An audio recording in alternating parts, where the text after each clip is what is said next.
So welcome to Mount Blue Prep, the preparatory track for Mount Blue. So Mount Blue is a training company and we are doing this trainings.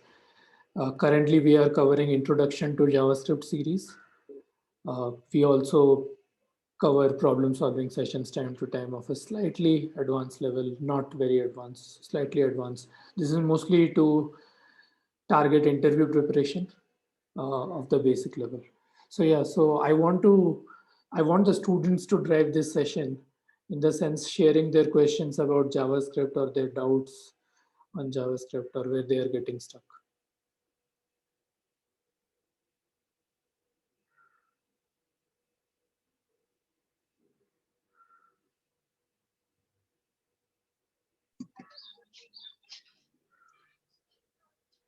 Dharmendra, you want to share?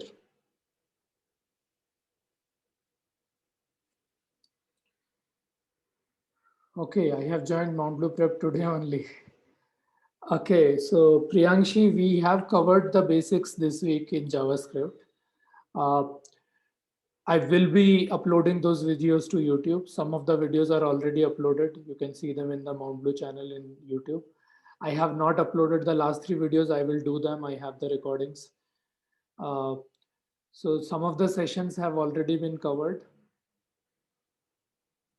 And today I want people to like kind of drive the discussion. So, okay, so you are absolutely new. Okay, so we can do it the other way around. If you are absolutely new to Mount Blue Prep, if you know any programming language, you can solve HackerRank in that programming language and get 2600 points. And after that, if you do 2600 points and then if you submit on prep.mountblue.io, you can skip the coding test. So generally when Mount Blue interviews people, if you apply on the Mount Blue careers section, there is a coding test. If you clear the coding test, uh, then sometimes there is an interview, sometimes there is no interview if you are confident about your solution, and we hire you. If you practice on HackerRank and do 2600 points, you can avoid the coding test. There will be only be a direct interview, a very short interview. If you qualify that, then you are in. So that's how the two processes are there to get into Mount Blue. Okay, so I'm sharing the links here in the chat in case you are absolutely new and you have no clue.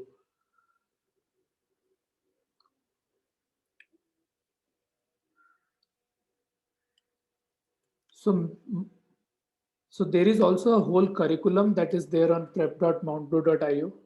There is a whole curriculum over there. Many videos, pre-recorded videos you can find there on problem solving, how to approach problem solving, recursion, objects. A lot of videos you will find on this prep.mountblue.io.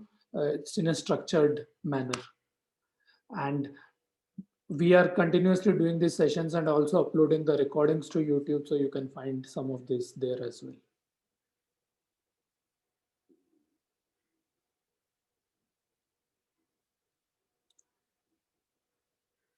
Kedari Shetty is saying I completed 2600 points. I looked at it, Kedari Shetty.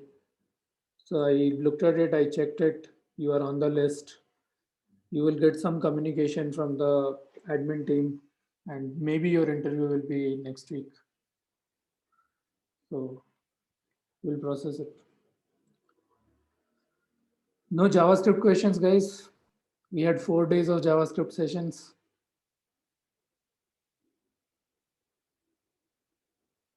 All right. So if there are no further questions, so Hello, this sir. is my. Somebody said something. Hello, sir. Yeah, go ahead. My name is Shrita, sir. Now, I have already got a mail from OnBlue, sir. That is Okay. having assessment on 20th March. Now only I have seen that mail. When did you Now, get it? Like in the last 10 minutes? no, sir. Yesterday or a day after. So, so wait. So that is the coding test link, Shrita. Okay. So that is Mount Blue coding test. So that is a separate process. This is a separate process. This is the Mount Blue prep process. Is that clear? Okay. So you can give that coding test. That is the usual process. But this 2600 interview will be scheduled next week. Is that clear? So Okay, this sir. this is a separate process. That is a separate process. You can attempt both. There is no Okay, sir. problem with that. Okay. Okay, sir. Thank you. Yeah. Yeah. So you are on the list, Shrihita. I saw your submission and we will process it next week. Okay. Okay, sir. Okay, cool. So guys, no JavaScript questions here. If you don't have any questions, so this is my intention. We will do some problem solving today. We will revise the basics, whatever we have done, strings, arrays, objects. We'll do some problem solving. On Monday, Tuesday, or like Wednesday, like there are two sessions I'm planning next week. One is on regular expressions and strings, like how to use regular expressions and strings. That's one of the session. And one of the session is on big input. So these are two sessions that I am thinking for next week. If you have suggestions for any particular topic to be discussed, any topic, a particular topic to be discussed again, you can post on Discord that you want a particular topic to be discussed. So two topic requests I have till now is regular expressions and uh, big inputs, how to handle them. Okay, so I'm moving ahead to problem solving since I'm not getting any questions JavaScript related here.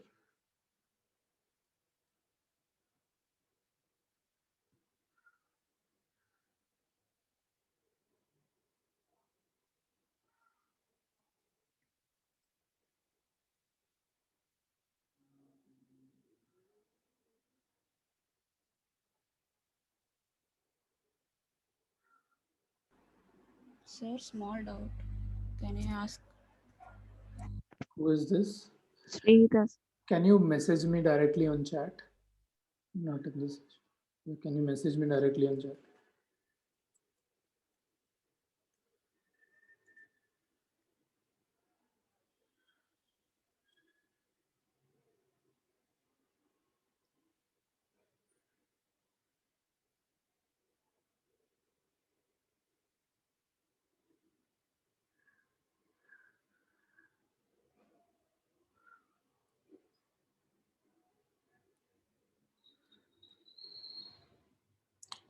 Okay, I will address a few more questions before I share my screen and start the session.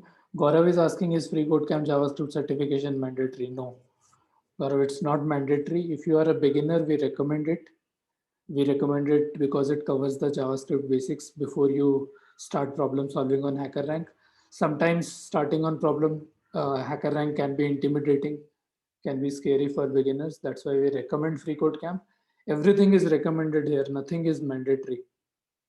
Okay, so this sessions are optional. The free code camp JavaScript certification is optional. Doing HackerRank is optional.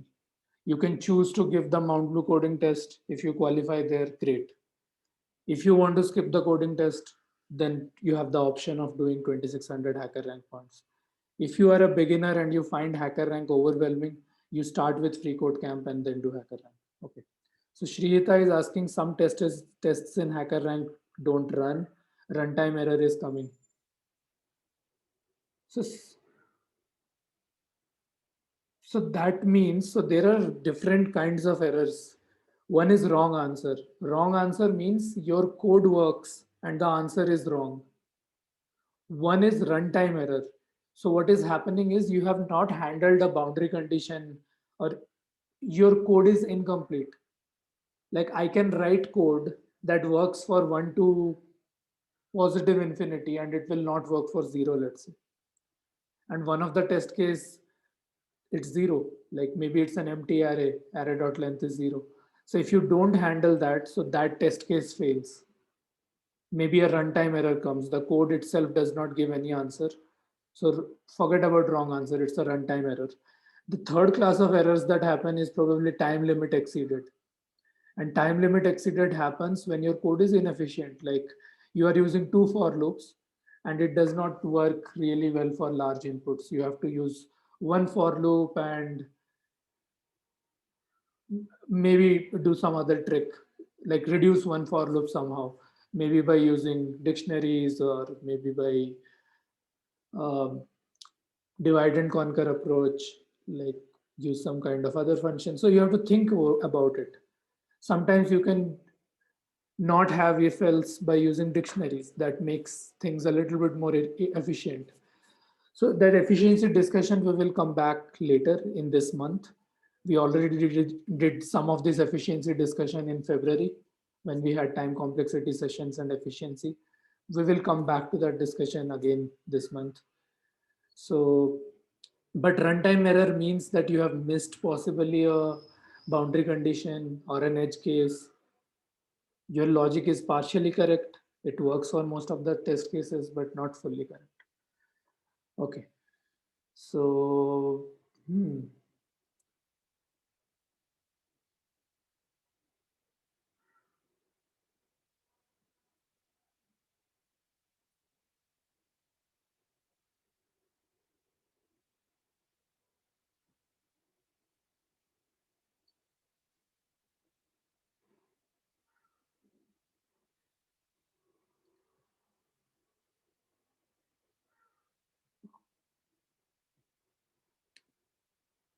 okay. Today we will try a different approach. We are going to check questions in the language fundamentals section of Adabit.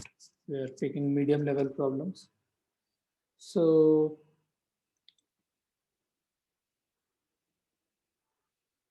let's take this. So I took this section primarily because I want to investigate JavaScript more today in this session. Uh, so guys, look at this problem and try to share the solution or the logic, some pseudocode in the chat. What do you think the solution for this problem is?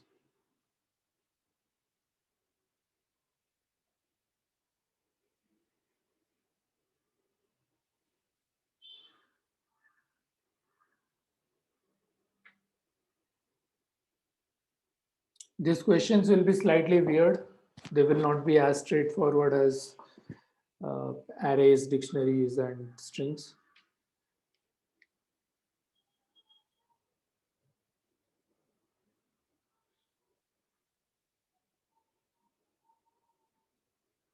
Yeah, guys, this is a simple problem. What, like, simple in the sense simple, but a little bit weird.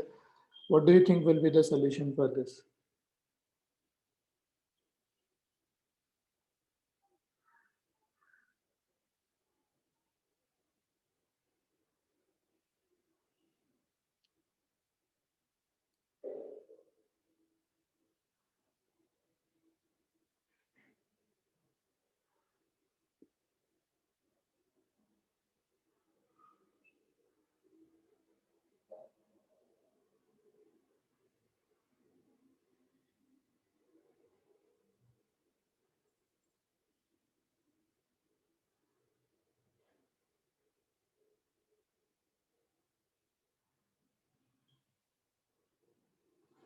Nobody sending me anything.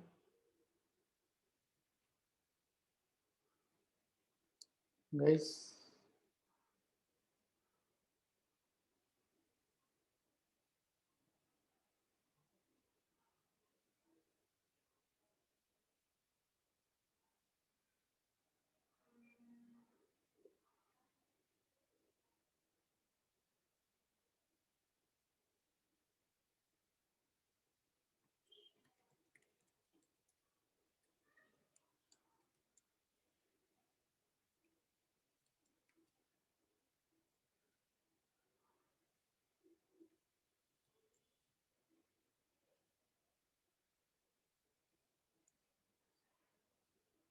yeah, Hemant. So we pass something in F1 and we return F2. That's correct.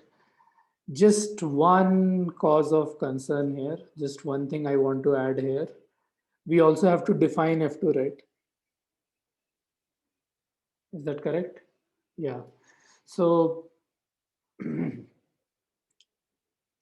okay, so let me not take their examples. I will code up this with some of my examples so that it's easier to understand. So basically what I'm saying is there is an outer function that takes a string,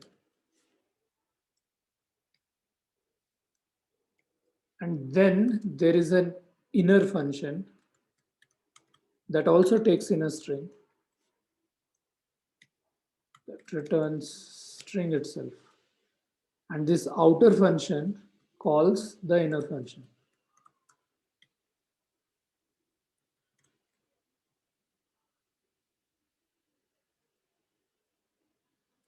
When I want to run this code, I only call the outer function and like print anything like hello. Okay, let's try this code out.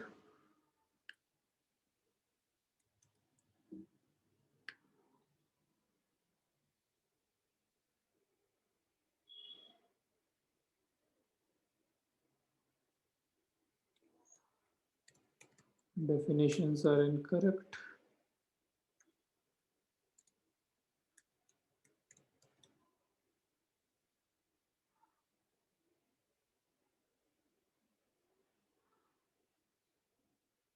So I have to return it here. It's returning undefined. So it's printing hello.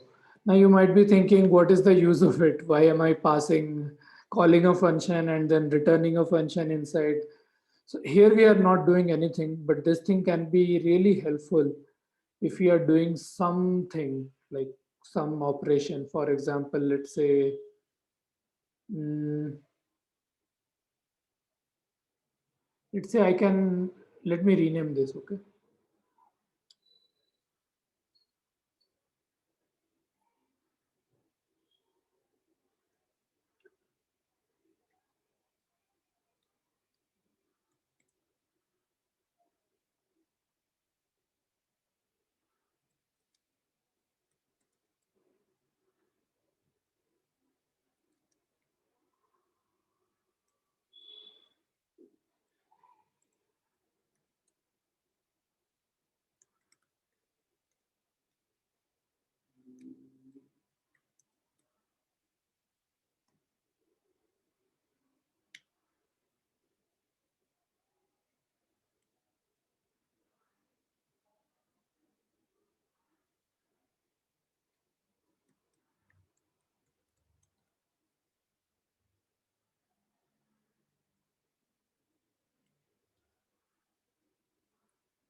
Let me run this code.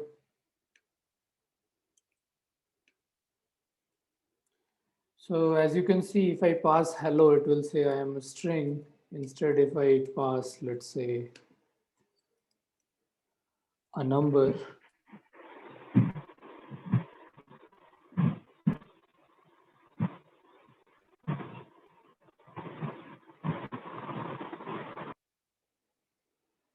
then it will say I am a number. And if I pass anything else, let's say a array or something, it will say, sorry, we cannot process your input. Now, we could have returned this statements, I am a number, I am a string here itself. But the point that I want to make is if we have can segregate numbers and strings, we can possibly do some interesting things with them if the question requires it. Uh, and this kind of pattern is used a lot in programming, at least in creating software. Like, for example, if I'm creating an interactive editor or a game, I can segregate the types of inputs. I can segregate the keyboard input and mouse input. And based on it, I can handle them differently. The keyboard input I can handle differently, the mouse input I can handle differently. And I can call those specific functions. So this is a very common pattern. Uh, yeah, returning a function instead of a direct string. So this happens in JavaScript. This may or may not happen in other programming languages.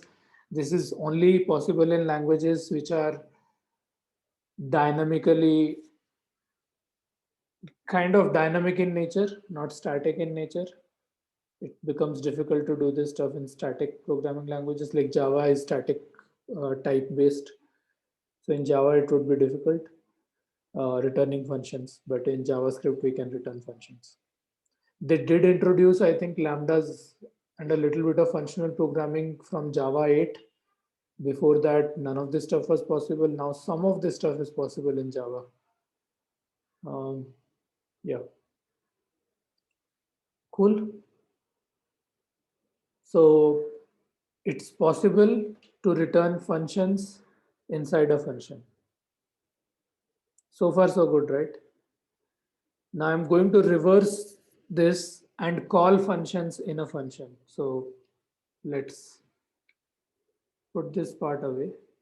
Guys, if you have any questions, I can answer them here. So the first thing that I wanted to demonstrate is like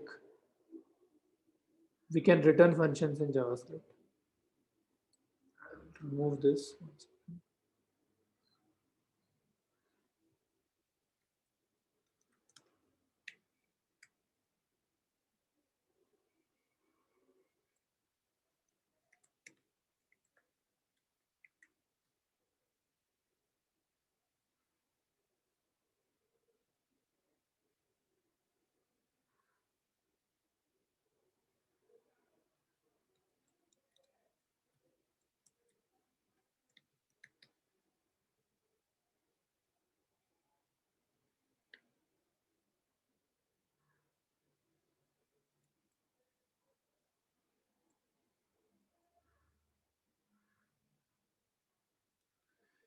Yeah, the other thing that I want to demonstrate is calling functions as callback functions. You probably have seen this a lot, but I'm going to show it all over again.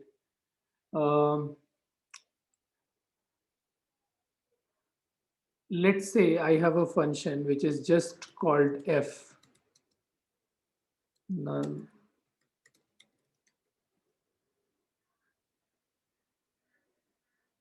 And the f function takes an input x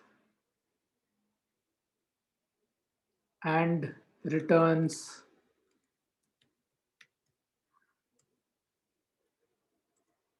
let's check the math operator. I want to take a sign of this thing like math sign JavaScript like sin x cos x like I want to replicate what we did in school. So there is a math operator in JavaScript has tons of helper methods, very useful helper methods. So yeah, we can do math dot sin x and similarly I think we can do math dot cos x as well. Let us check that.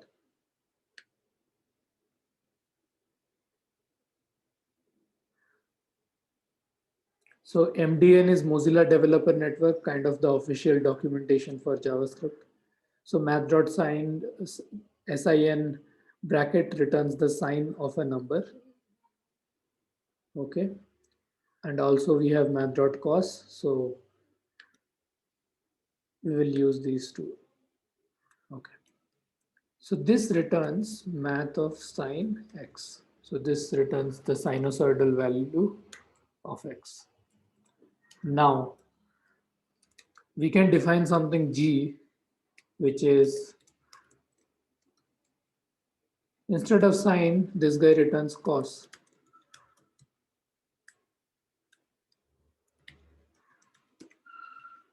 Okay.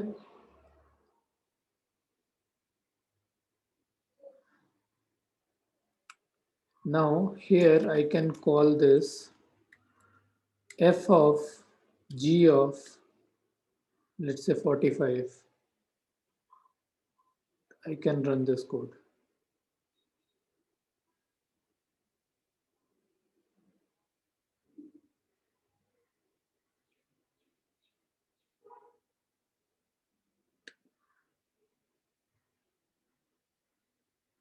So the value is 0.501 something.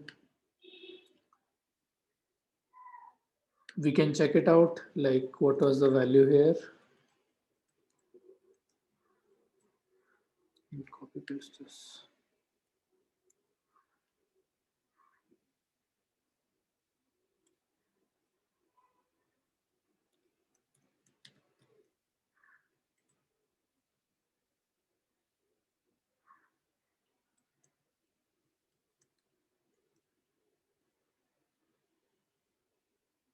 Run it again.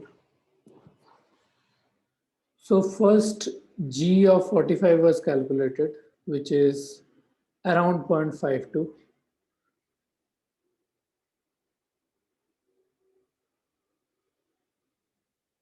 Then f of y is it's printing thrice. Oh, the first one was 0.52. Okay, fine. So the last console.log is also printing here. So first g of x is printed, which is math.cos x. To make it more clear, I will add labels here. So this is cosine, this is sine.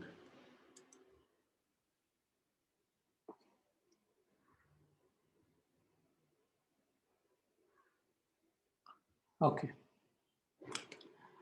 So now this is this function inside. When I call this g and in the bracket 45, this is called a callback function in JavaScript.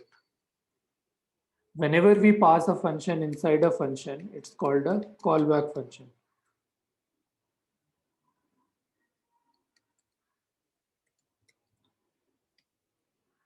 So there are two attributes to this. One is when a function is called as an argument to another function.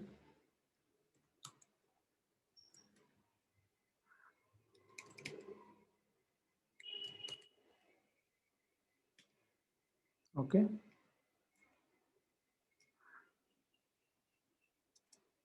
It is triggered when the outer, this is also called the callee in proper language, when the callee function is called. So when we called this outer function f, then first the inner function get called, then it got calculated, then that value is sent to f.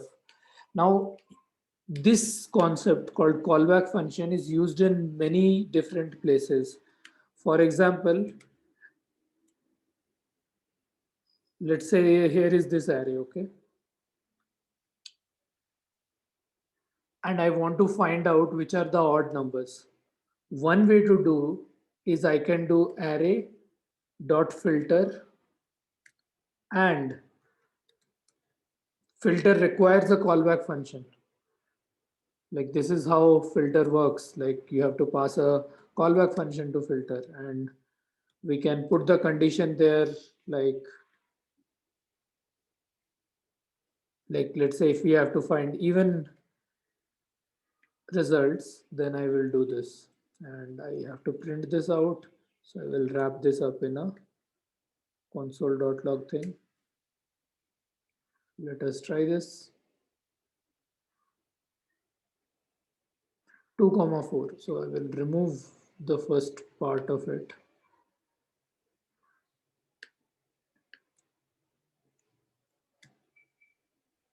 So when you did array.filter, filter requires a callback function. So you are calling another function inside a function, which is filter is already a function.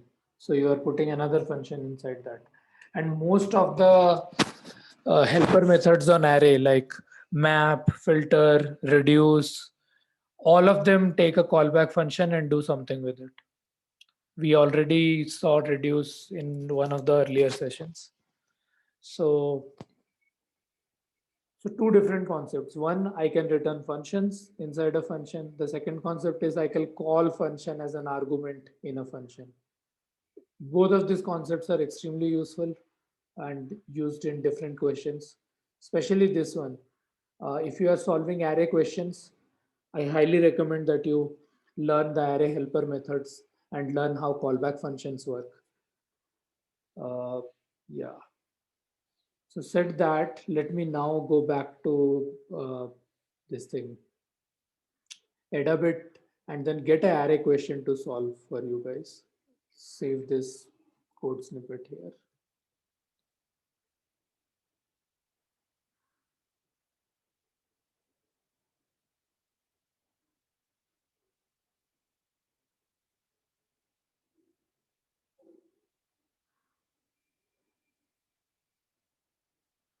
Okay, so let's find some array questions and solve them using array helper methods.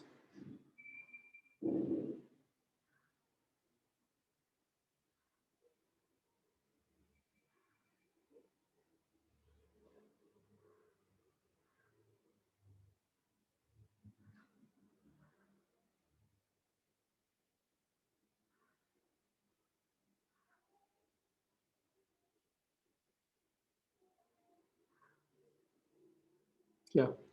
So guys, let's take 2 minutes, read this question. If you guys can suggest me the logic, you can do that in chat.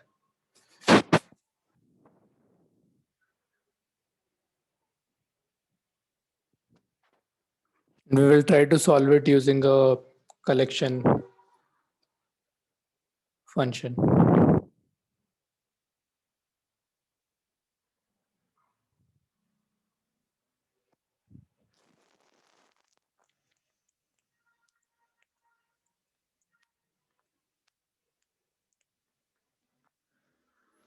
So which array helper method to use in this case?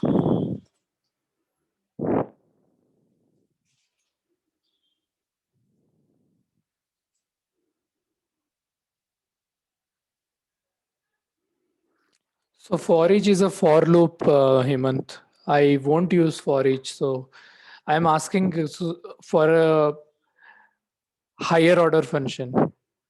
So yes, for each also takes a helper method. So maybe we can try for each later, but I'm looking, yes, Satyendra is right. I will use map.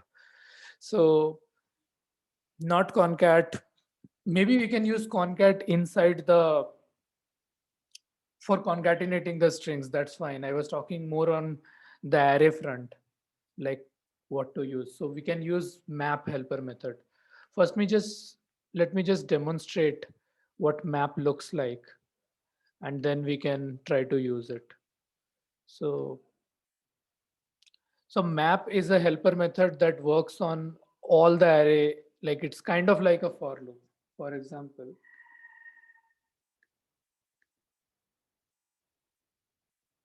let's say we have an array.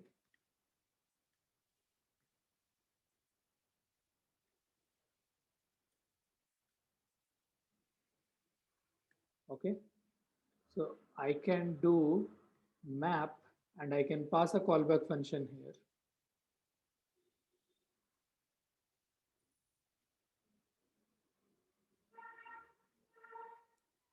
I can return x multiplied by x. So basically, I just returned squares of all the elements in the array by using the map function. I can do anything. I can multiply it by 2. I can convert this to string. So map works kind of like a for loop. It iterates on all the elements of the array. It takes a callback function where the x is like the element, like per element, and then you can do whatever you want to do with x. In our case, we have to append 7 or concatenate the chord and 7, and there are a few other rules, like if it is an empty array, return empty, and another rule is there is already a 7, then ignore. So we have to do some logic inside map, outside map, but essentially this. Hemant suggested for each. So for each also works very similarly. For each is a kind of for loop. It is a for loop available only for arrays. Okay, it's not available for objects in JavaScript. So for each. So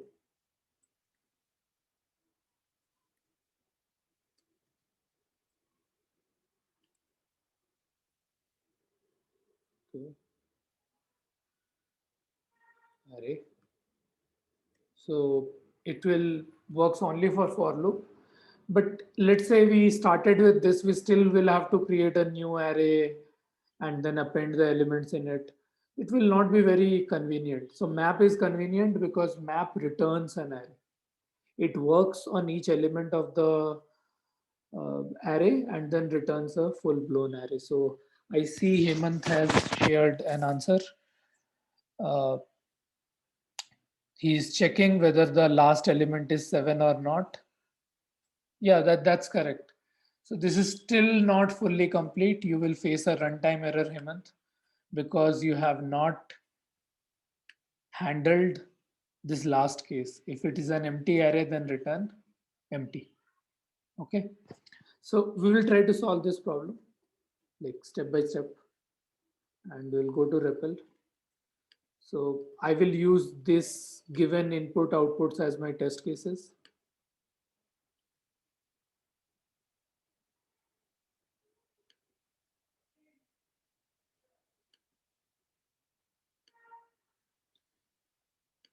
Guys, are you able to hear me clearly, or is there any issue?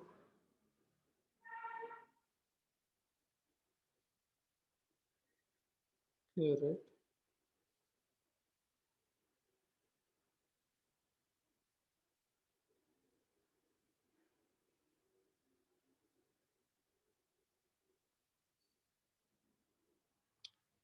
Actually, REPL thing is not working weirdly.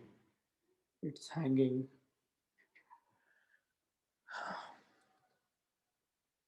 Yeah, now it's working.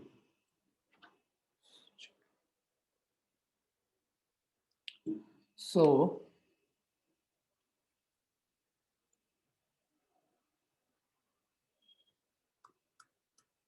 I'm trying to convert this stuff into some test cases that I will run.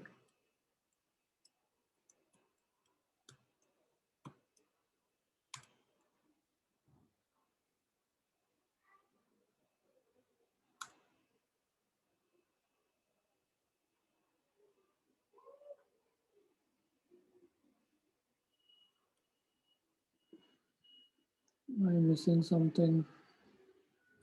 Yes, I am missing. I mistakenly.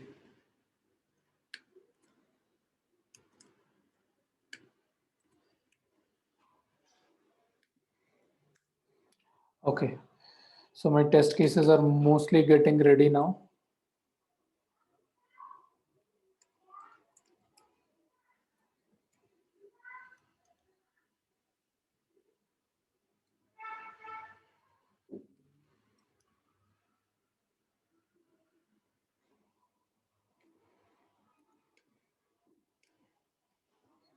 Let me create this function. Justify which takes an input. Let's call the input chords, and which returns undefined. Let's run this code.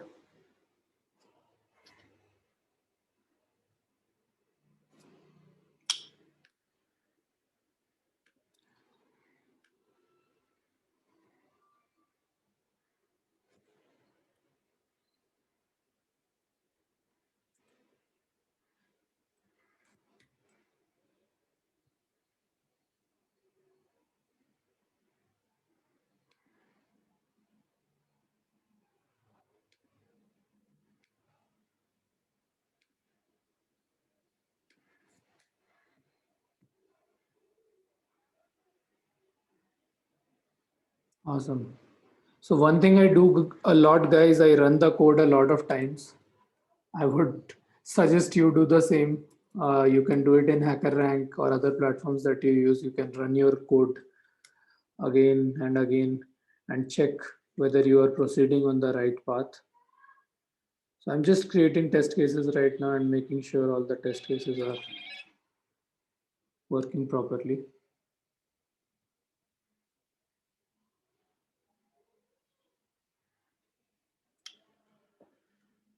So all the test cases are false. My logic is incorrect, completely incorrect. So let's try to solve it one by one. So first thing that I want to address is if I get an empty array, I will return an empty array. So let's say if chords dot length is equal to 0, then I will return an empty array here.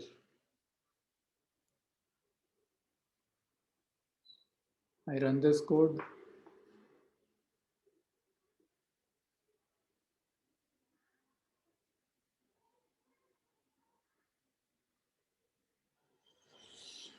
Still false.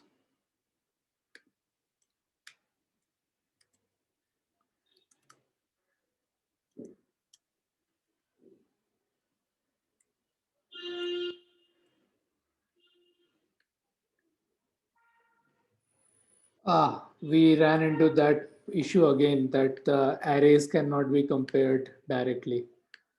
So, okay, so we will not go by this console log statements, but what we will do is we will just call them, like call this individual Jazzify stuff and then see whether they are working properly or not. So because arrays cannot be compared directly, they are passed by reference, not by value. So we will just do print statement checks for each one of them. And we can always look at the answer below to check whether they are correct or not. The test case funda will not work here.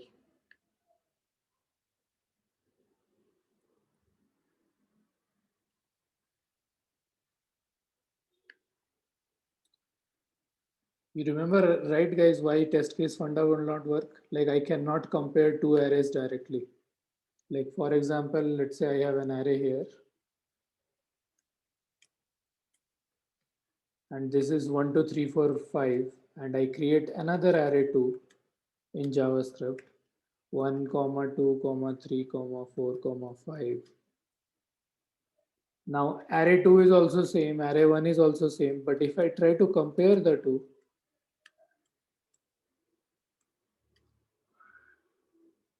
okay, not array 1, here array. If I try to compare the two, it will return false to me because you cannot compare arrays directly because it's like a pointer. So the pointer, it depends on the memory location.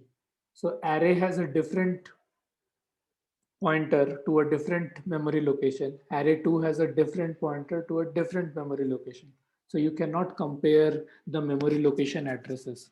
You can do this comparison with numbers, with strings, but not with arrays. So that's why this test cases funda will not work here properly. Instead, what we will try to do is we will directly call this Jazzify functions, and we will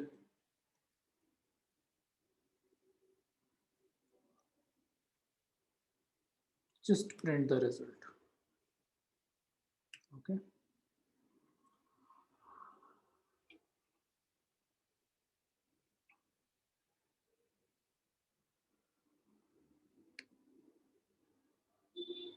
So what it only, okay, it only printed for the last one. For the first three, it didn't print because it returned undefined. So instead, let's print this undefined as well.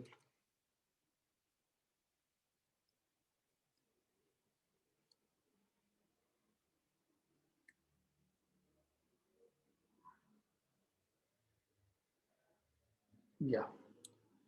So so far so good. So we called this Jazzify functions. We have handled the case where the length is 0 and we are printing this empty string.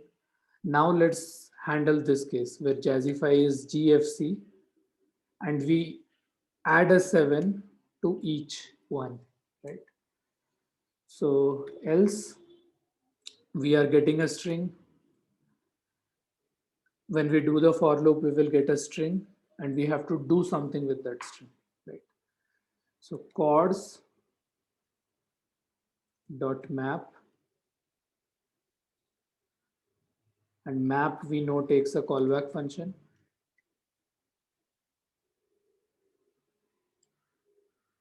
Sorry.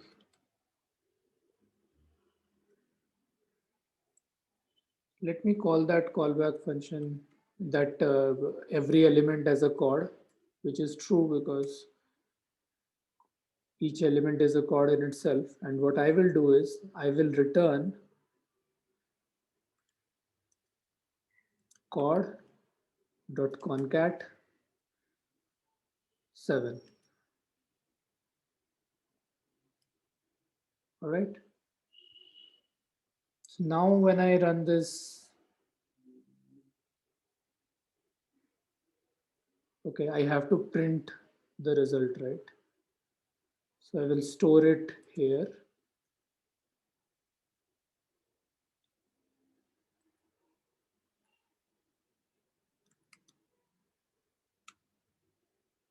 And then I will,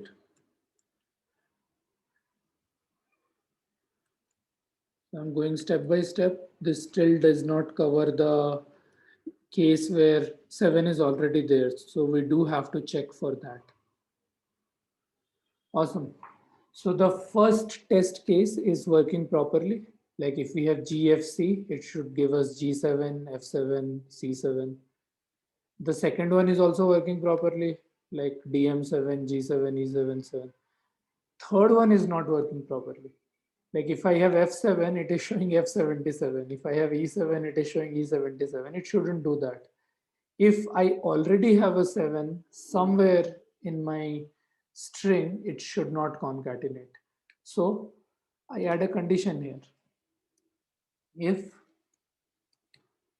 and guys, remember helper methods that we discussed about. So we can do ends with 7. If this chord guy ends with 7, then don't do anything. Else return this. So, and I can be very uh, like slightly smart and put a knot in front of it and then do this.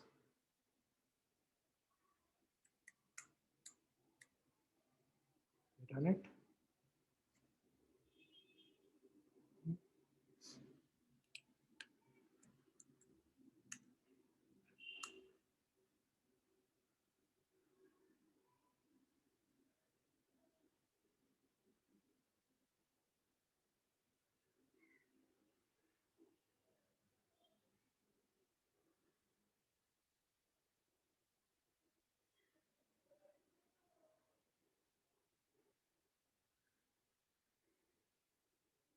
I ate the curly brace for if. I ate it and then it's causing all sorts of problems. Now it's fine.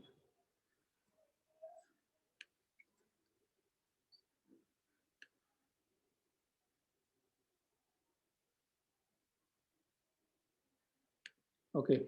Now I am getting undefined, undefined. If the chord ends with 7, then, oh, I have not handled the case. Okay, not useful then. I will have to write proper if else statements. I was being over smart and then avoiding the if else, which we cannot do. If the chord ends with 7, then I have to return the chord itself. I cannot concatenate. Okay, no over smartness, simple code.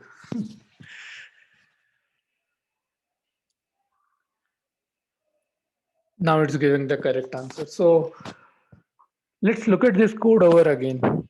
If the length of the incoming array is 0, we don't do anything. We just like return the empty array or print the empty array.